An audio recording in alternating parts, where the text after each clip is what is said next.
Grady.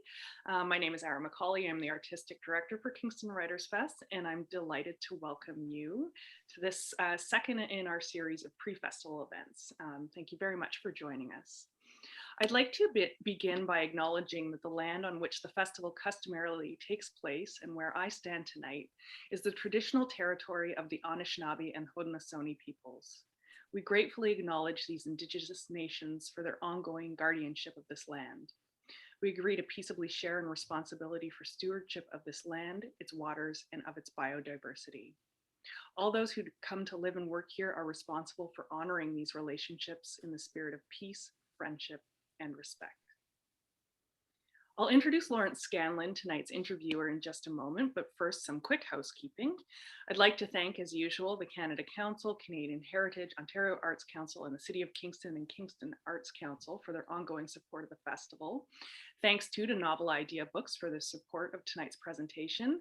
Wayne Grady's new novel, The Good Father, hot off the press, just released today. And Novel Idea has copies available to purchase now by phone or online for pickup or shipment. They're easy to find, just search Novel Idea Kingston. This event is 45 minutes long and it's followed by an audience Q&A. Feel free to type your questions into the question box at any point during the event and they will be answered at the end. Now it is my pleasure to introduce Lawrence Scanlan. Lawrence is an eclectic and prolific writer, journalist, literary radio producer, newspaper, and magazine editor. As a freelancer, he has written articles on scores of subjects, including science, sports, literature, travel, and medicine, winning 3 national magazine awards. He's the author or co-author of more than 24 books and served as ghostwriter for several Canadian personalities, including Margaret Trudeau, Olivia Chow, and Robert Bateman. He is currently working on 2 YA novels inspired by the pandemic and a family memoir entitled Bloodlines, Brother in Baseball. Lawrence lives in Kingston with his partner Ulrika. Please welcome Lawrence. Thank you, Ara. Well, hello in there. Hello, as the John Prine song goes. And welcome our unseen audience. And happy birthday, Gord. The first thing I want to say for the record is that Wayne Grady and I have been friends for almost 40 years. Kingston is a village, and the writing community in Kingston is a village within the village. So inevitably, sometimes you have 2 friends interviewing each other. So that's the case this evening. So when I say that Wayne Grady is an extraordinary writer, I might be biased. Let's look at the evidence. Wayne Grady has written 14 books of nonfiction, 15 books of translation from French to English, and 3 novels, while editing 11 anthologies. Many of these books have won awards. When I plugged in the word award on his bio at waynegrady.ca, I got 17 matches. On research expeditions, Wayne has been to the Gobi Desert, the North Pole, Patagonia, etc. You know that old song, I've been everywhere, man. Well, he's been everywhere. Please welcome from your living rooms and bedrooms and home offices, Wayne Grady. Thank you. Thank you. And I'd like to thank everyone in the unseen audience for being here. I hope that it'll be a good hour. I'd like to thank the Kingston Festival for hosting this event. And I'd also like to thank my friends at Doubleday for helping me put this book together. It's been a long journey, and I was tempted to say this has been the end of a long journey, but actually it's the beginning of a long journey. So it's been nice. It's been a good journey. So Wayne, you're going to do a reading.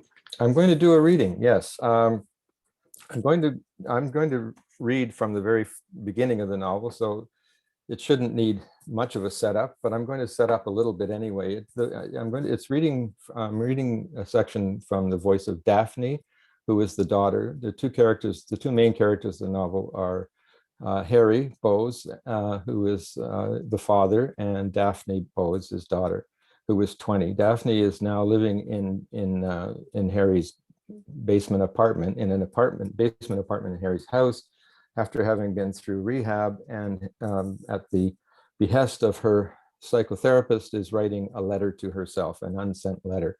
And so I'm going to be reading from the letter. So, Sandra, you asked me to write down what I remember. This is what I remember. I was 10 years old. It was spring, sort of, spring in Ontario. I was in the kitchen wearing my flannel pajamas. There was still a sheet of ice on our driveway, hard snow on our porch, and if the car didn't start again, I'd have to walk to school. My dad was making breakfast. This was in White Falls, Ontario. You never heard of it. It's on the Madawaska River between Ottawa and Peterborough. I went to Lester B. Pearson Elementary, and Dad taught at Madawaska College, journalism. My mom worked for the mayor as his personal assistant. Is this the kind of thing you want? You said just let it all pour out. Don't censor myself. Don't go back and edit. Just empty all this stuff out of my head. Use pen and paper, you said, not a laptop, which I don't get because I think better on my laptop. Okay, yeah, maybe that's the point. Don't think, just dump. Got it. So it was a cold morning. Dad was probably making porridge. I was still eating gluten and dairy then, and that was what we usually had. Dad talked about how the Scots made porridge by cooking it the night before, letting it cool overnight, and then frying it in a skillet in the morning. But he always made it with quick oats in the microwave. He liked what he called us doing things together, even if it was only us clogging our arteries at the same time. While we ate, I guess we talked a bit. I thought he was pretty smart because a few months earlier, when everyone else in town was panicking because they thought the world was going to end on the 1st of January, remember Y2K? All the computers were going to crash. People would get stuck in elevators and bank vaults. Planes would fall out of the sky. Dad said that none of that would happen. And he was right, of course, because nothing ever did happen in White Falls. He did seem preoccupied that day, but that wasn't new. He always had a dozen important things buzzing around in his head. At the time, I thought it was probably something at the college, some problem with his students. It was April, so maybe it was taxes. But he asked me weird questions like, had I seen many rabbits around lately? And were the kids in my school doing drugs? I was in grade 5. I told him we didn't start doing drugs until high school. Mom was still in bed. Dad took her up some coffee, then came down and we did the dishes. Then he kissed me, then he left. Okay, I may be imagining the kiss. I might have wanted him to kiss me, but I'm pretty sure he kissed me and held me a little longer than usual, looked at me and smiled a kind of tight, sad smile as if he was experiencing sudden joint pain, like in those Robaxin commercials on TV. And then he told me to be careful and look after my mom. I remember him saying that specifically. Look after your mother for me, will you? I only figured out later what he meant. How hard would it have been for him to say he was leaving, that he wasn't coming back right away, but would be back later? He could have promised. He could have even have lied. He could have said he had to go away for a few days, something to do with work, a conference, a field trip with his students. I don't know, and then not come back. He could have told me anything. He could have said goodbye. Thank you. Thank you. So, Wayne, this is a novel about estrangement between a father and a daughter. What's your understanding of that word, estrangement? Well, it's a strange word. It is the act of making someone a stranger. Or making yourself a stranger or making someone else a stranger. I did some research and it's apparently it's a thing now to estrange yourself from your parents or mostly from your parents. There's even a website for estranged parents in Ontario. There are 250,000 parents in Ontario who have been estranged by their children. It's called ghosting, right? It's called ghosting, yeah.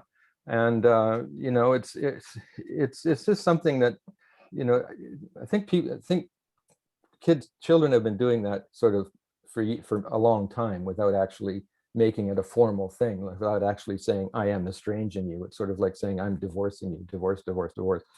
But now it's sort of become something that you actually make you sort of make an official estrangement, and that's what Daphne does with her father. But the figures are quite extraordinary, right? Mm-hmm. You have figures for Ontario. 250,000. That was if you 4 years ago when I was. Pardon? Country, we're talking 1 million plus, right? Yeah. Mm-hmm. Yeah, and in Quebec, it's against the law. There's a law saying that you can't prevent grandparents from having a relationship with their grandchildren. It's such a prevalent thing that they actually had to make a legal a legal deterrent. Right. It's quite interesting. So at one point, Daphne says to her father, "You made your choice, Dad. You chose to leave. You chose to stay away." In my circle, divorce and the devastation that it can cause are pretty common, and some families recover from this fracture and some don't. You've been living with this whole idea in your head for a long time. Mhm. What advice would you have for families who are going through it? Read my book. um, I, I will, yeah, literally read my book. I think that I don't, I don't really do advice very well. I tell stories, but what Harry does is just sort of wait it out up to a point, up to a certain point, until there's a point in the novel when he no longer waits it out. That's Harry's personality. He's kind of the kind of person who just sort of sits back and says, well, something unpleasant is happening. I'll just sit back here until it goes away. I think in a way that might be the best way to handle something like this. But fiction doesn't answer questions like that. Fiction doesn't prescribe or put out a blueprint for how to handle certain situations. What I do in this novel and in other novels is just tell the story of two people who are going through something like that, and hoping that it resonates with someone else who might be going through it, or who's interested in what happens in those kind of situations. I was struck by how often characters in the book, well, they sometimes provide what they think are answers, but more often than not, they pose questions. Mm-hmm. And I wondered, does this reflect the age of the author, who perhaps has come to realize it's true that the more you know, the more you realize you don't know?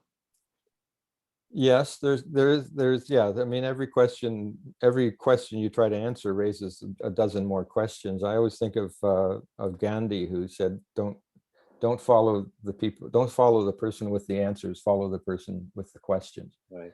And Alice Munro said at one point that her stories, her fiction doesn't answer questions. She doesn't have any answers, she said. It raises the questions. It keeps the questions on the table. It keeps the questions before us. Right. We are I think as a species, we're a very passive lot, at least those members of the species that I know. Like Harry, we tend to wait for things to go away if we don't like them. We tell ourselves that we're dealing with a situation when we're not really. I don't think we make very many decisions or many choices consciously in our lives. We tend to let things happen to us, and certainly Harry does. When Harry gets a phone call from Homeland Security, and it's clearly something that he could make a big fuss over. The Homeland Security tells him that they grill him about a trip that he made to Cuba.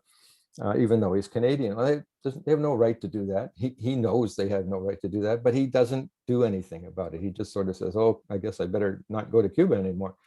I think we tend to just do that when he finds out that he's got a problem with his colonoscopy.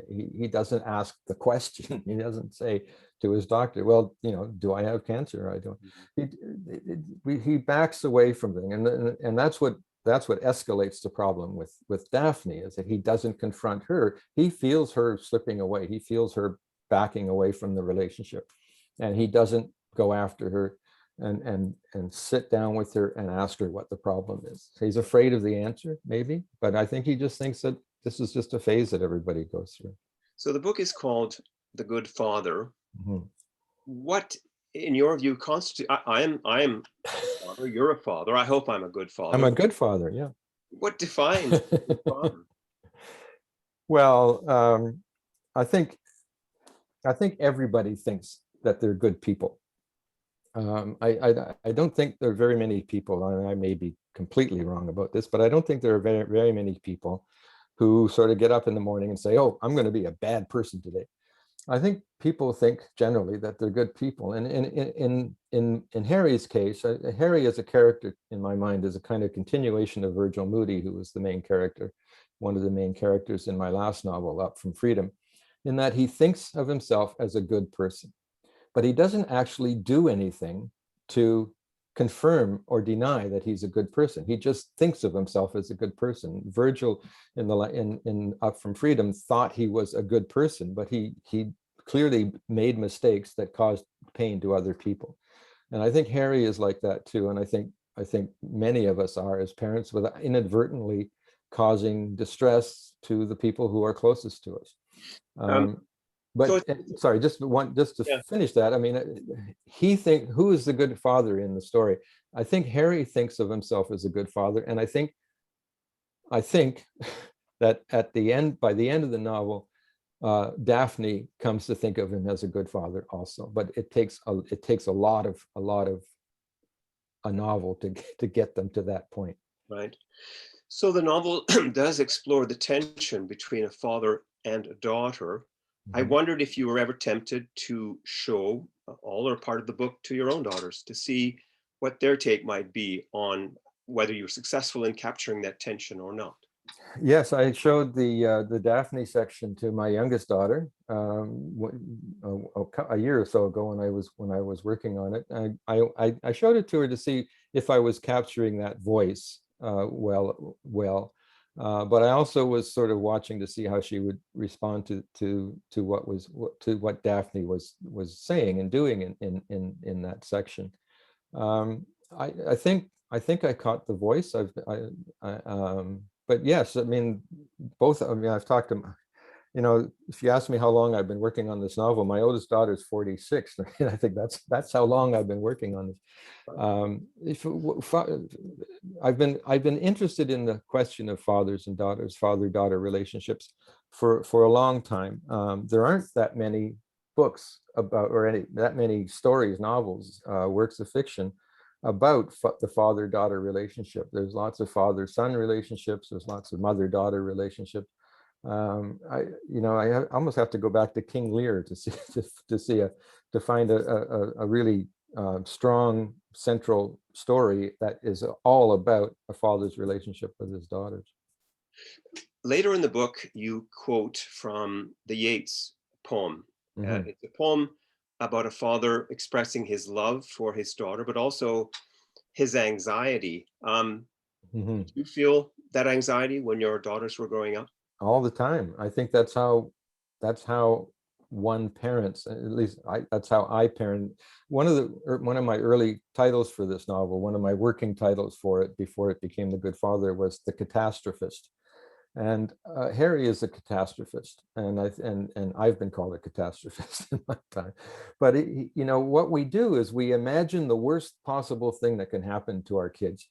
If your daughter comes home, your daughter doesn't come home from school at the moment that you expect that she should be there, you start fantasizing about her being abducted from the playground, or for being run over by a streetcar or something. And I do that so often. I began to ask myself why I put myself through that. And I think the answer for me was that I somehow thought that by imagining the most terrible thing that could happen to my daughter or to my wife or to my parents or somebody, it's a way of averting it from happening in reality, because it's already happened, right? Lightning doesn't strike twice. So if you imagine your daughter being abducted from a playground, it won't happen, because it can't happen twice. This is Harry fooling himself into thinking that he's dealing with the situation, that he's actually taking steps to make sure his daughter isn't abducted from a school ground. Of course, he's not. He's just putting himself through hell in order to who knows what, in order to do that, to prepare himself, to sort of prepare himself for the eventuality of that happening. What I do in the novel is I make the things that Harry is most afraid of for his daughter, that she becomes a drug addict, she becomes an alcoholic, she moves with the wrong guy, she drops out of school. I make all of that happen. And so his fantasies actually come true. and then he has to deal with them or not. But eventually he has to deal with it. Is part of a father's anxiety for his daughter the fact that the father was once an adolescent boy with desires, with lust? Is that part of the anxiety that a father goes through, and that makes it different from, say, a mother-son relationship?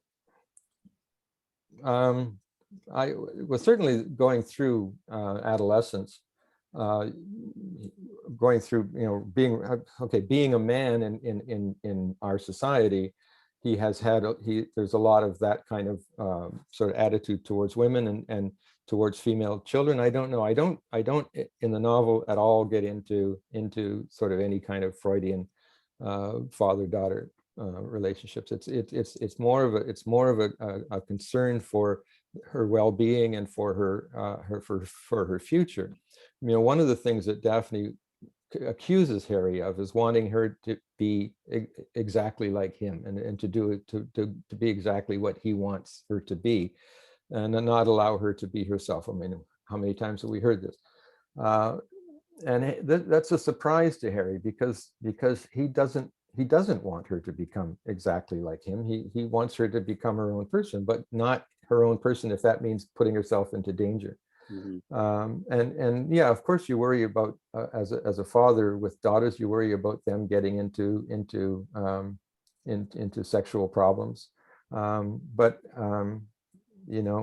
again, if you don't talk about it, you fantasize about it, and it it might happen. There's a fair amount in the book of sort of going over the entrails, what path was taken, regrets, no regrets. Do you think there's ever a point where the obligation to resolve differences between, say, a father and a daughter, that at some point you say, I've done my absolute best, I can't go any further, there can be no peace? I'm thinking that you're going to say, no, that you never give up. You keep on going over the entrails until you find a solution, because that's what the book is about, right? It's Yes. about going over the entrails and looking for answers. That there's never nothing you can do. Right. There's, that's it's giving up to say, okay, I've done everything I can do. It just means it's a failure of the imagination, because there are a million things you can do, and you cannot give up you cannot stop until you've tried them all. And it's just, and it works both ways. There's, by when Daphne estranges herself from her father, that's her giving up, right? That's her saying, I can't fix this relationship, so I'm just going to walk away from it.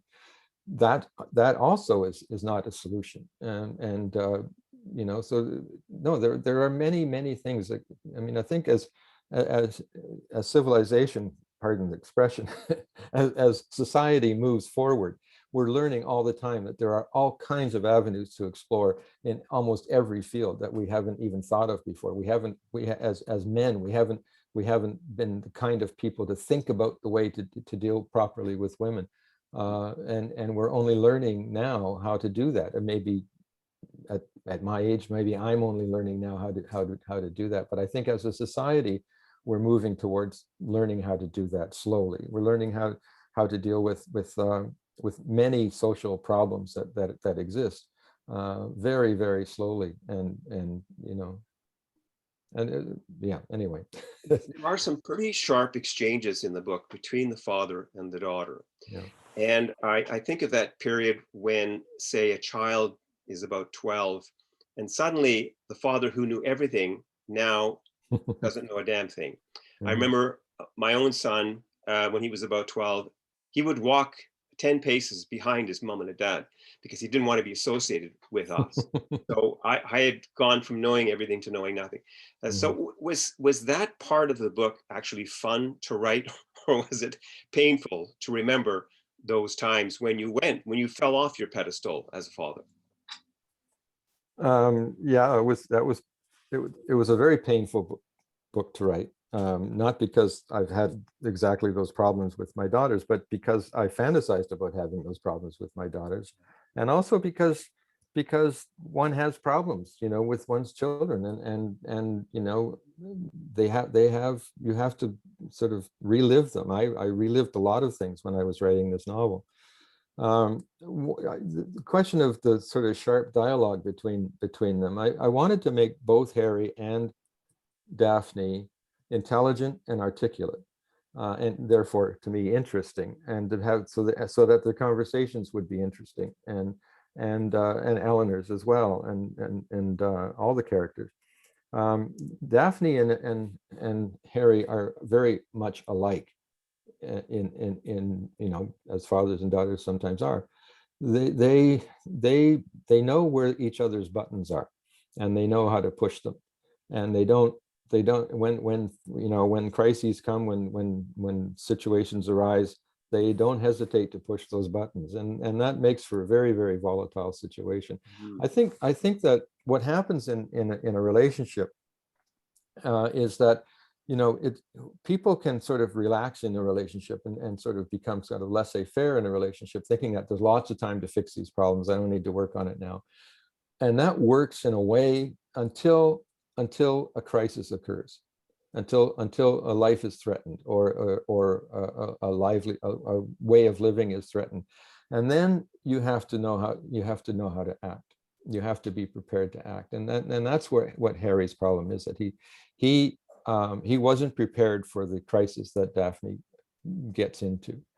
But in a novel, I think you push these situations to the point of crisis to show what the true characters are. We all kind of fuzzy, nice people when nothing serious is happening, and then when something really, really weird and serious happens, we need to get in there and act, and that's when our true characters show. But this is a work of the imagination. Mm-hmm. You for most of your life, you've been a nonfiction writer. Mm-hmm. And now that you've written 3 novels, you're writing short stories. I'm just wondering, what is the attraction and what are the challenges of making shit up? Oh God. Well, first of all, you don't really, you make some of it up, but a lot of it just happens, right? I mean, a lot of it is itself making itself up. I'm not getting into this. I'm just a funnel kind of thing. But once you create these characters and put them in a situation, they start telling me what they're going to do, and how this situation is going to be resolved or not resolved. And that's quite different from writing nonfiction. Right. Writing nonfiction, you always have the real world to turn to. If you don't know you don't know what happens on the beginning of chapter 8, you just look at your notebook and see what happened at that point in the journey, you'd sort of, there's always reality to turn to. Right. In fiction, there are a million things that could happen next, but there's only one right thing that can happen next, and you've got to find that one right thing out of the million possibilities. And that's the challenge for me for writing fiction, is living the book to that point, so that almost intuitively what the next right sentence is. Because if you get it wrong, then the whole thing falls apart. But maybe it's an opportunity as well, because I don't think you could get at some of this stuff through nonfiction, could you? Yeah, not as powerfully, I think. Right. I think that, I used to think that when I was teaching creative nonfiction, I used to say, you can do anything in creative nonfiction that you can do in fiction. You just have to find the right people. Like, to write a book like this in nonfiction, I'd have to find a Daphne and find a Harry, find a family that's done that, and then just do what George Packer does, is live with them for 6 years and write down everything that happens. And I don't think I would get the same book from that. I think that, I was reading, I think that fiction works like memory. People read novels as if they are reading their own a memory rather than a memoir. It's their own. They enter into the story, and they are looking at their own memories of what's happened, even though they've never seen it before. I was reading an article about how memory works, and people remember things narratively. They remember events as stories. So Right. we remember things as stories. Well, if you reading a story, it's like the mind thinks this is like a memory. This is working. This fiction, this novel, this short story is working just like my memory works. And I think that's the attraction, and that is where the suspension of disbelief comes. Is that we're actually think we're reading nonfiction. We're not reading something that's made up. We're reading something that is remembered. I think it's an interesting kind of psychological little flip that we do in there to when we're reading fiction. Wayne, can you grab the actual book, the cover? I'd like Mhm. you to talk about the cover. What's going on in that? Well, you Can and you I just are having had the same question. This is backwards in my screen. Is it? Can Oh, you it's see it? good. Good. Is it all right? Yep. I think I love the cover. Why? As soon as they send it to, well, it evokes the same mood. I have no idea what that burn fence means. No. Is this a good father who blew up the barbecue on Saturday afternoon when he was trying to make burgers for the family? I don't know. But somehow that cover works for me. I love the fact that it's chalk rather than type. I think it works too. The blue sky Mhm. suggests to me optimism, hope, Yeah, it's just a dense poking growth, through the leaves yes, there. Yeah, some darkness. yeah, The picket fence is the traditional metaphor for a happy family. And yeah. the The burn white mark, picket fence. I don't know, but it, But to me, that burn mark there says something's wrong. Something happened here. Something happened here. right. And I think that's why the title works for me. If that picket fence was just straight without the burn mark, yeah, you wouldn't have that ominous kind of, gee, I wonder what happened. Um, it's the white picket fence from anyway, someone was telling us what the white picket fence was from a dream, maybe. Anyway, it it has that eerie, ominous kind of something happened here. Everything isn't the way it seems. I better read this book and find out what it was that made that fence burn. Right, right.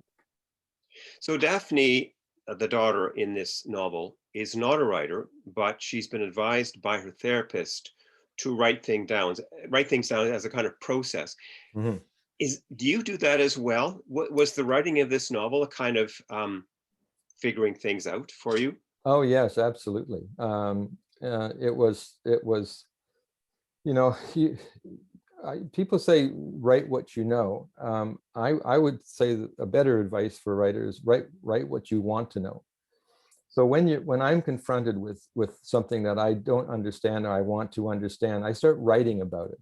I don't always publish that because sometimes I don't achieve an understanding that I want. But I figure things out by writing, and the writing tells me I'm what is really going on. As I was raised as a male in Western society, and not being encouraged very much to explore my inner emotions and what my emotions were telling me. I'm pretty logical. I'm pretty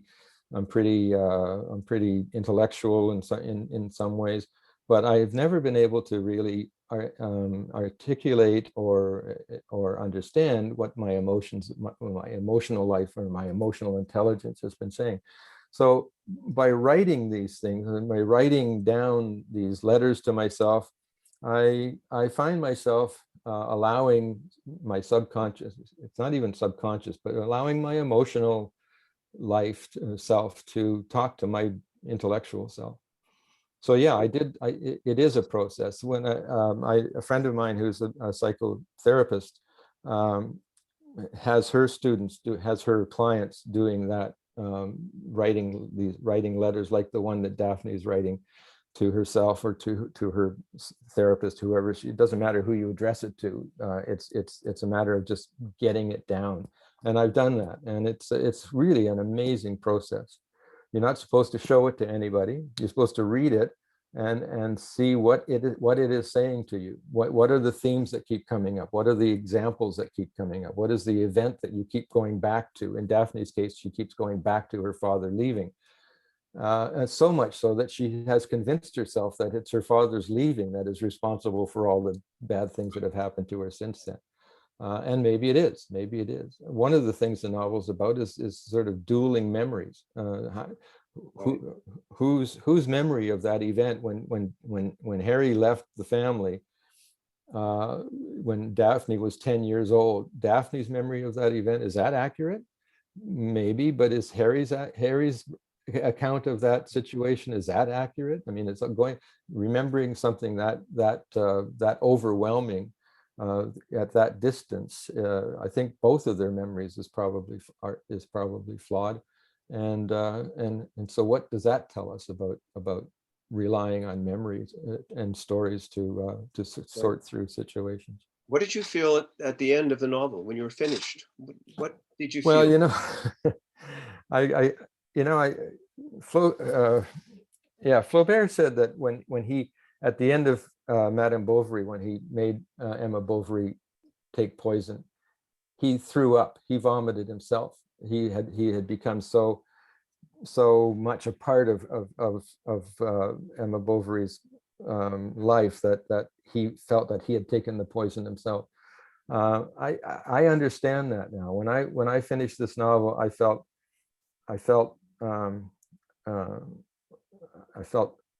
sad, I felt exhausted, but I also felt exhilarated. And I don't want to give away the end of the novel, because I think that there's something interesting going on there that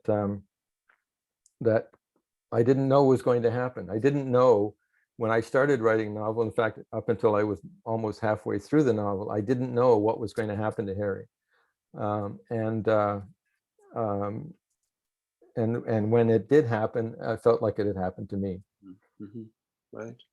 And I felt that what happened to Daphne had happened to my daughters. I mean, as I said earlier, we fantasize about the terrible things that can happen to our children.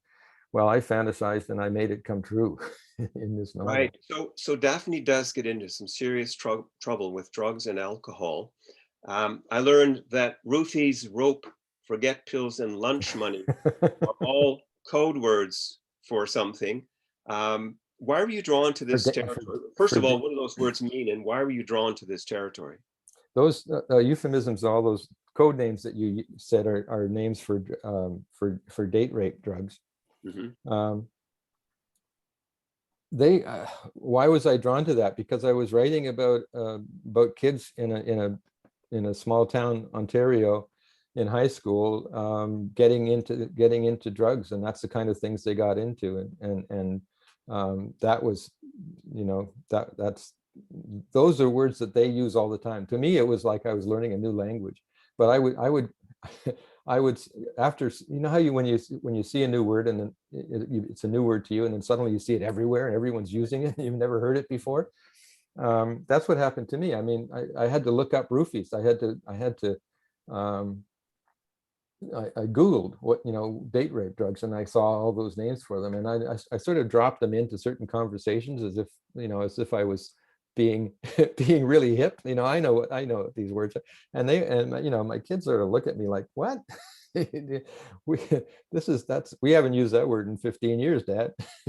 But yeah, no, I love that whole aspect of writing, is learning something that I want to know, and passing it on, even if it's 15 years out of date.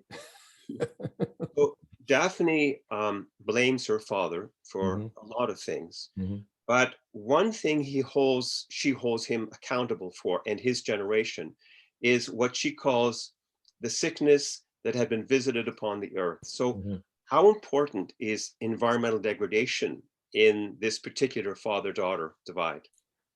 Well, it's one of the many things. It's one of the many chisels that are at work on the surface of that relationship, and not only on Daphne and Harry's relationship, but on the relationship of Daphne's generation and our children's generation and our generations. Our children rightfully hold us responsible and hold us accountable for what's happened for global warming, for example, or for the devastation of the forests and the oceans. And they should. I mean, I want Daphne to have a lot of legitimacy in there. This is not a book in which, sort of father justifies the things that are going wrong between, or blames the daughter for the things that are wrong between Harry and Daphne. Daphne has a lot of legitimate complaints about the things that Harry has done and Harry's generation has done. I sort of make allusions to colonialism and the way that the white people have, Europeans have treated Native North Americans. Mm-hmm. Those are all legitimate problems, and they're related to the way men have treated women, and they're related to all of the what I said earlier about the social problems that a novel is an account of a society and how a society is going, and those things are all part of what we're living through every day. I don't want this to exist in a vacuum and it's just about a daughter and a father. It's about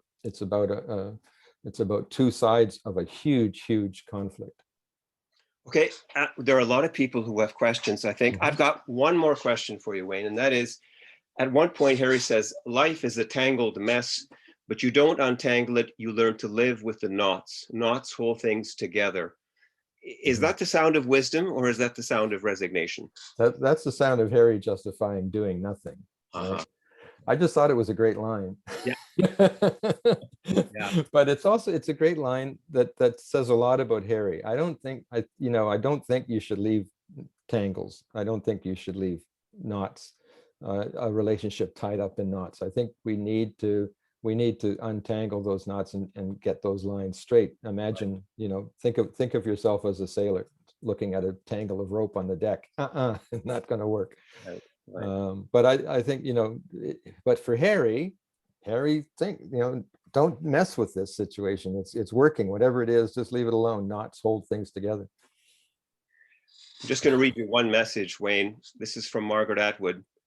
She's talking about the white picket fence. Mm-hmm. He says, it's the white picket fence from Dick and Jane, only something scorched it. Right. Yeah. Dad blew up the barbecue. Right. Or maybe mom got mad and threw the barbecue out the window. Right. The question is, does Harry have any pals with whom he can talk about his fraught relationship with his daughter, or does he try to do it all himself? Men tend to be unable to share their angst. Yeah, that's a great question, a great observation. Harry plays basketball every Tuesday afternoon with the same group of guys who's been playing basketball with them for years and years and years. He knows all of their nicknames and some of their first names. He doesn't know their last names in many cases. He doesn't know if they're married. He doesn't know how many kids they have. He doesn't know what they do for a living when they're not playing basketball. This, I find, Larry, you and I have played hockey on the same team, and I found this pickup hockey for years and years, and I found this myself, to my shame. I mean, we were talking about somebody that we know that we played hockey with, and I didn't know anything about him. I didn't know that off the ice. I didn't know whether he was married. This is male friendship, that quite different from female friendship, and we tend to not want to pry into other people's lives, into our friends' lives at our peril, I think. I mean, we let things go, and as a consequence, we don't. When something critical happens, as happens in Harry's life, he doesn't have anyone to talk to. Right. All of Harry's friends walk away. They don't want to know. One of them even dies, but not because of that. but Harry doesn't have anyone to turn to. Eleanor has someone to turn to. Daphne has someone to turn to. There's a kind of a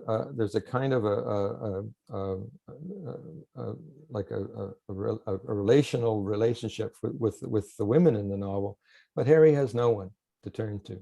Mm-hmm. Simon, I won't go through the list, but he doesn't have anyone to talk to about this problem. All right. Question, is there any piece of Campbell, this is something I wanted to ask as well, but the question is, any piece of Campbell River show up in the novel? I don't know who Well, you that should explain question that came you did from. spend some time. I was writer-in-residence at Roderick Haig Brown House in Campbell River in 2015. I love it. Was a great place. I loved it up there. If any part of camp, the whole second part of the part 2 of the novel takes place on Cortez Island. So which is there's Campbell River, just off Campbell River, there's Quadra, and then off the other side of Quadra, there's Cortez. That my time in Campbell River was extraordinarily important for working on this novel.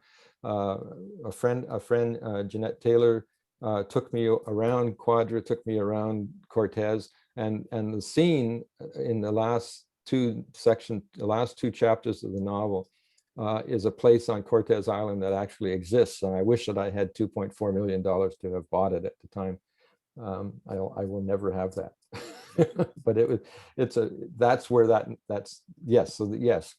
time in Campbell River was very important for this novel. I don't know why. I mean, I guess if I was writer-in-residence in Whitehorse, I would have set part of it in Whitehorse instead of northern Vancouver Island. But as it was, I was very, very happy to have Right. that place for a scene. Here's a question from Al. The question is, does Daphne's mother figure in the novel?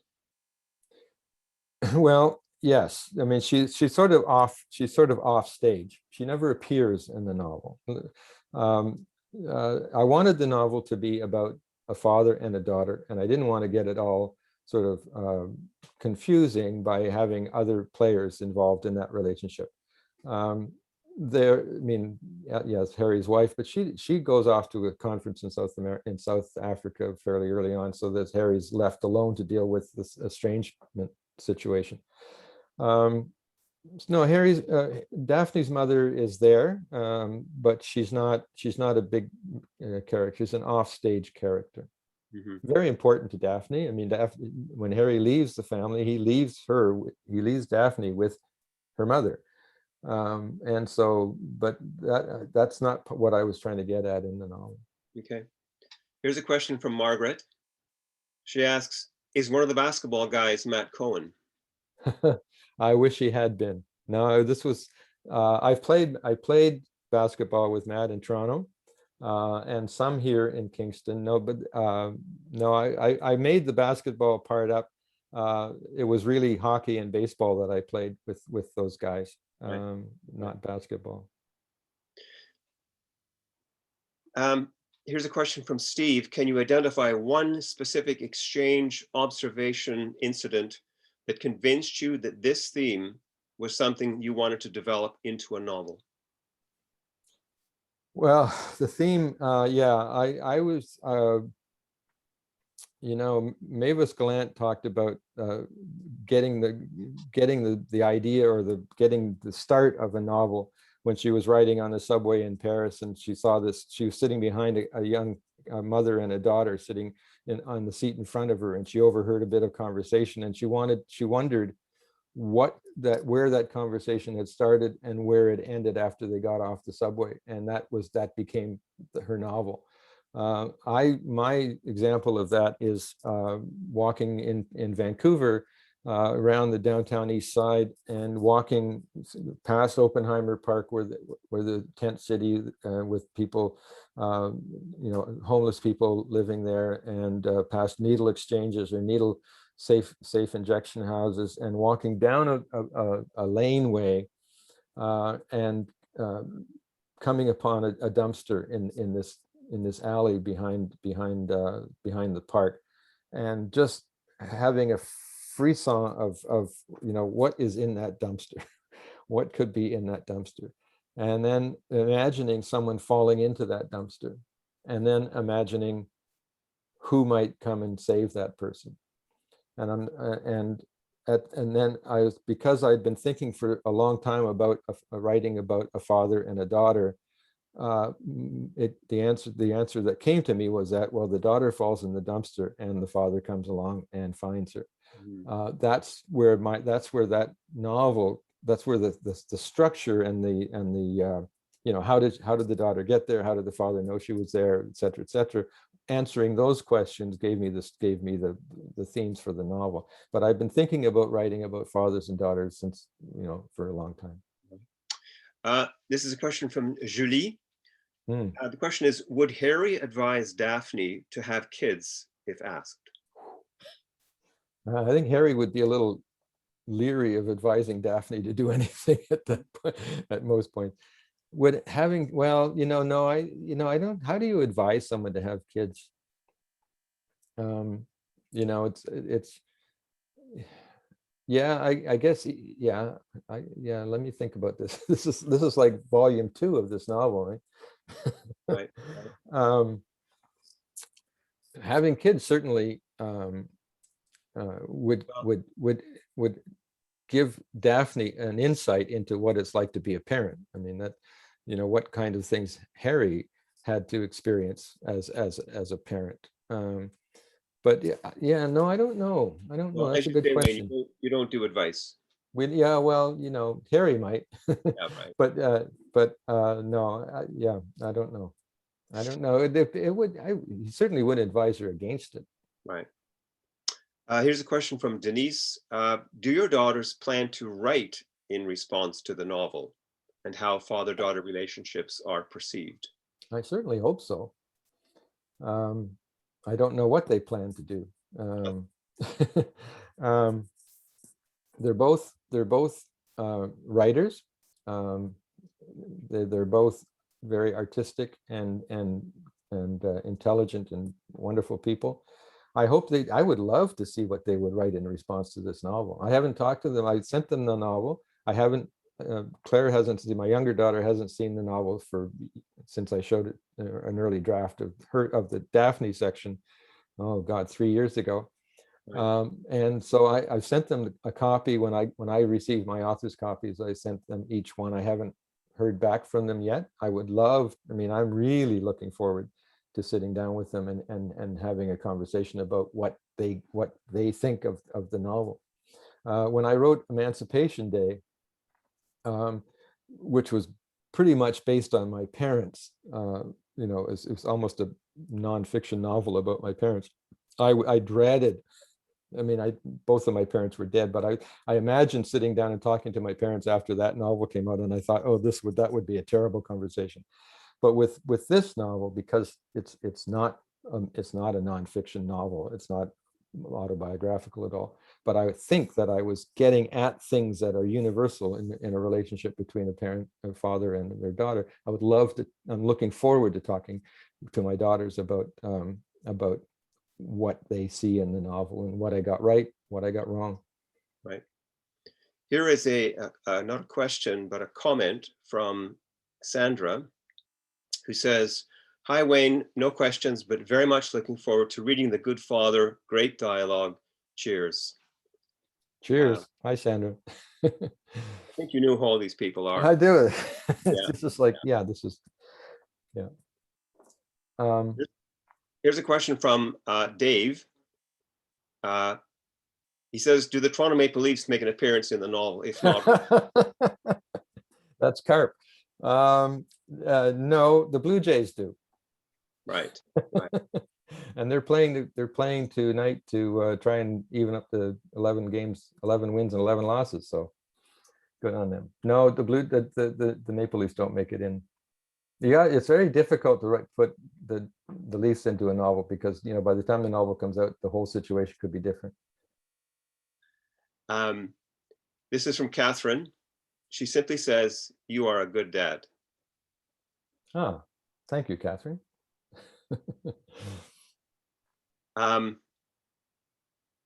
Here's a question from Francis.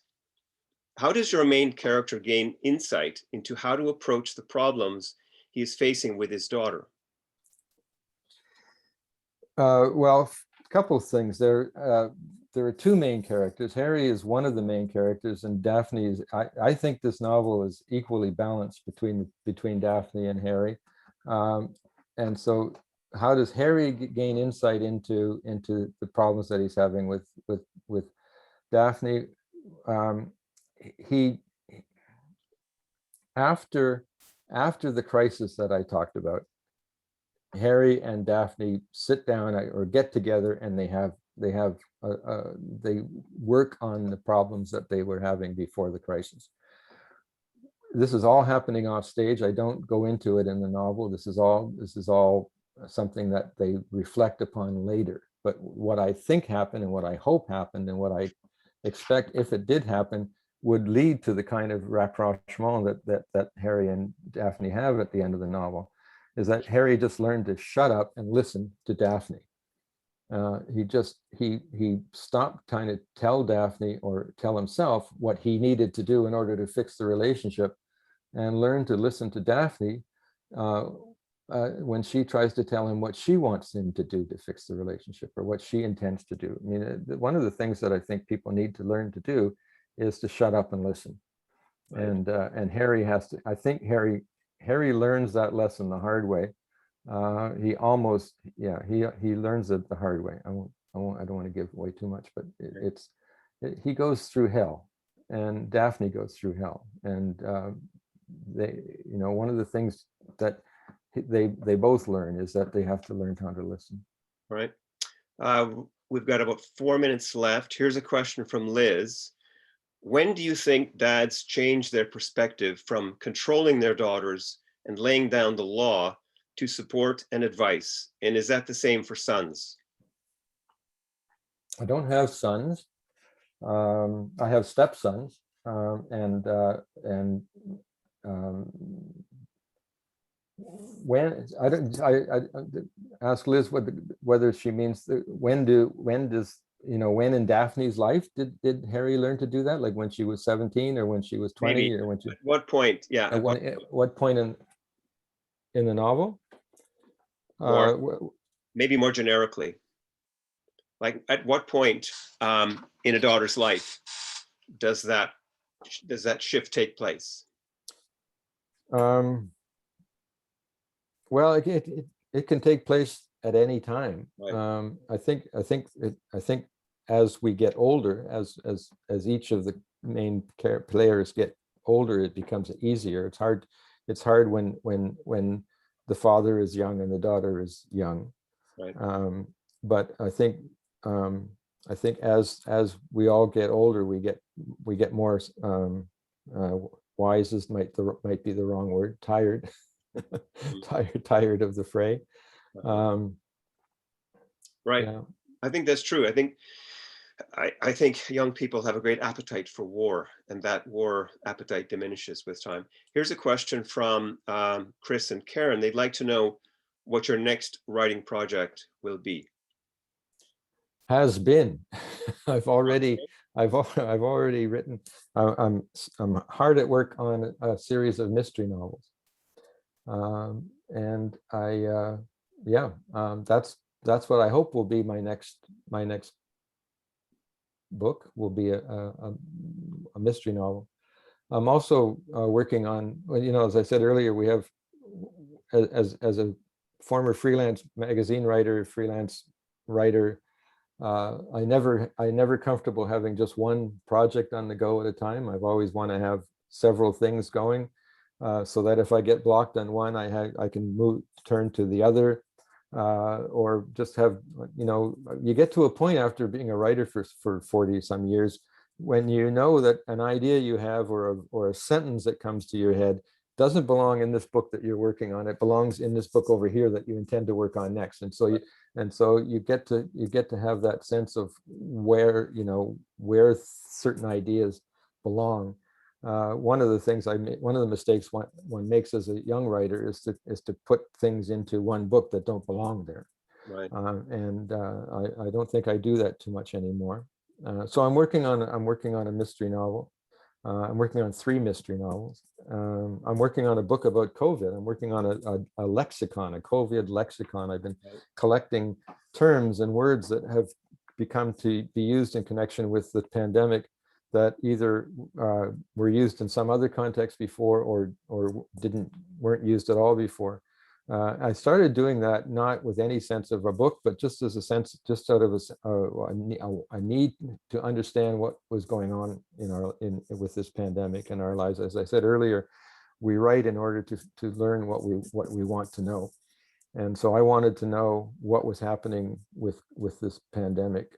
There's so many precedents in for people who read a lot. You read Defoe's Journal of a Plague Year, or you read Camus' the Plague. There's so many literary or the Decameron. There's so many literary plagues in Margaret Atwood's The Flood, The Year of the Flood. All of these sort of cataclysmic events that happen, they all have resonances outside themselves, beyond themselves. And I wanted to understand, first of all, how they have resonance within ourselves, what's going on in our lives right now, but also how is that going to stay with us after this pandemic is over, quote unquote. What are the long-term effects that they're going to have psychologically, politically, economically on our lives? And I think the answer is a lot.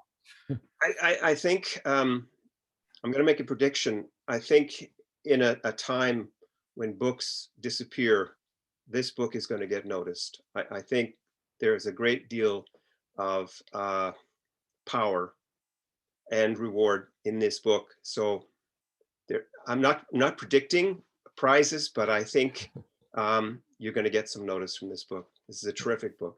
Thank you, Larry. So I think Erin Macaulay is going to enter the picture. There she is. I wanted to thank you again, Wayne and Lawrence. It's absolutely a pleasure to have you both here tonight. We're thrilled to have been able to interview you for the debut of your book, Wayne. And I think from the early, even the blurbs that you see on the book and the early buzz that this book is getting, I think Lawrence is right in his prediction that this is going to be a substantial novel for you. And so congratulations. And thank you. Just a reminder that yes, the book did come out today. So it is The Good Father. It is available now at Novel Idea Books in Kingston, or you can purchase it at your local bookseller. Thank you again to everyone for joining us. We do have another event scheduled in June with Dr. Jen Gunter, so keep your eyes out for that. And thank you to Novel Idea Books and to Doubleday Canada for helping to make this event possible, to you for your support and for attending the event. And until we see you next time, stay safe and well, and we'll wish you good night. Thanks, Ara. Cheers. Thanks, everybody. Bye.